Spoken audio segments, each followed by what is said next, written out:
you feel conversations about racism, and specifically anti-Black racism in the United States, have become next to impossible? What if we reframed the conversation and experience of racism as a system of caste? Welcome to Audiobook Reviews in 5. This is Jana, also known as Yana, and today I'm reviewing Caste, The Origins of Our Discontents by Isabel Wilkerson and read by Robin Miles.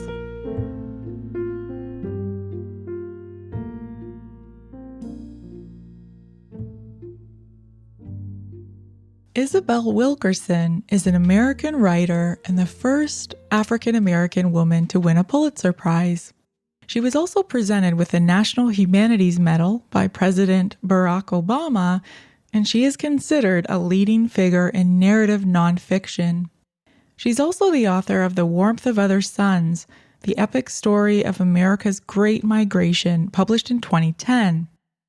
To write that book, she devoted 15 years and interviewed more than 1,200 people to tell the story of the 6 million people, among them her parents, who defected from the Jim Crow South. I highly recommend that audiobook, which was also narrated by Robin Miles, who, by the way, has a captivating voice, because Wilkerson's powerful storytelling left a lasting mark on me ever since I listened to it. It also radically redefined my previous understanding of American history. Coming back to Caste, some of Wilkerson's most powerful ideas are highlighted in Sunil Khilnani's book review in The New Yorker, which I'm borrowing from here. Caste is insidious and therefore powerful because it is not hatred. It is not necessarily personal, Wilkerson writes. It is the worn grooves of comforting routines and unthinking expectations, patterns of a social order that have been in place for so long that it looks like the natural order of things. The caste model moves white behavior away from subjective feelings, or what motivates people to do what they do, and into the realm of power dynamics, which is objective, what they do and to whom.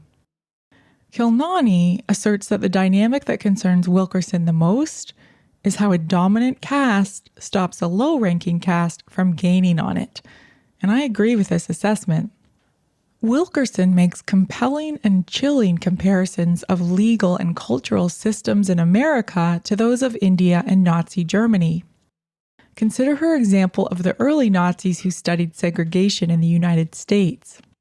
Sitting down to draft a prototype of what would become the Nuremberg race laws in 1935, the Nazis tasked with this concluded that some American hierarchical and legal structures designed to protect racial purity were just too extreme. Imagine that.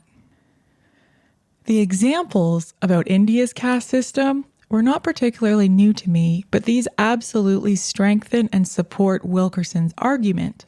However, Wilkerson's biggest blind spot seems to be American individualism, and this seems just as relevant and insidious as caste. In spite of all the benefits that individualism confers, if each person is responsible only for their own success and well-being, are they not thereby incentivized to retain every possible privilege offered to them? Individualism bears a particularly insidious relationship to racism. Just think of the most common rebuttal to any mention of racism. Typically, it focuses on the self with the retort, "I'm not a racist," as though it were merely a personal belief system rather than a pervasive and systemic ideology. Historically, American focus on individualism allowed for distinct hierarchical systems that departed from class and aristocracy.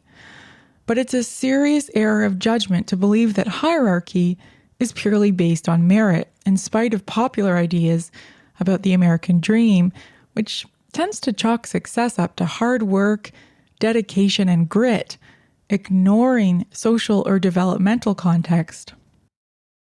While Wilkerson glosses over this briefly for about 12 minutes in chapter 29, which is called The Price We Pay for a Caste System, where she cites dismal rates of literacy, math skills, complications in maternal health, and poverty in the United States compared to other wealthy countries.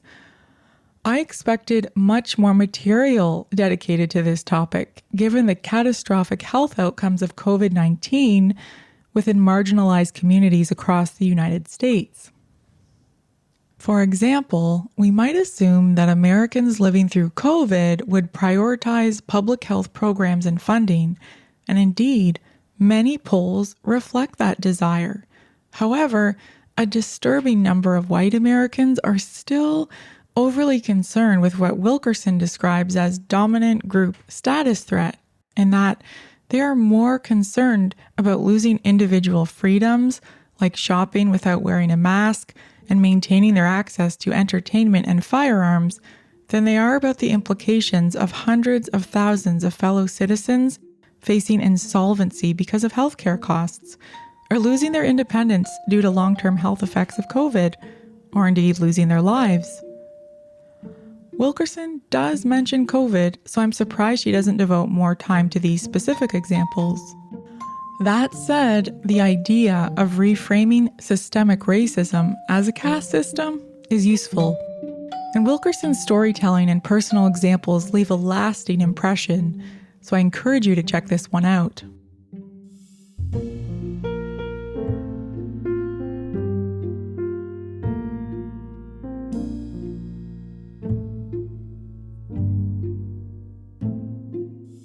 That's all for this episode of Audiobook Reviews in 5. Thanks for listening. If you have not yet done so, please subscribe to Audiobook Reviews in 5 on your favorite platform. By subscribing, you help increase the profile of this podcast and chances of other listeners like you finding it. I look forward to checking in with you all again soon. Please stay safe and be well.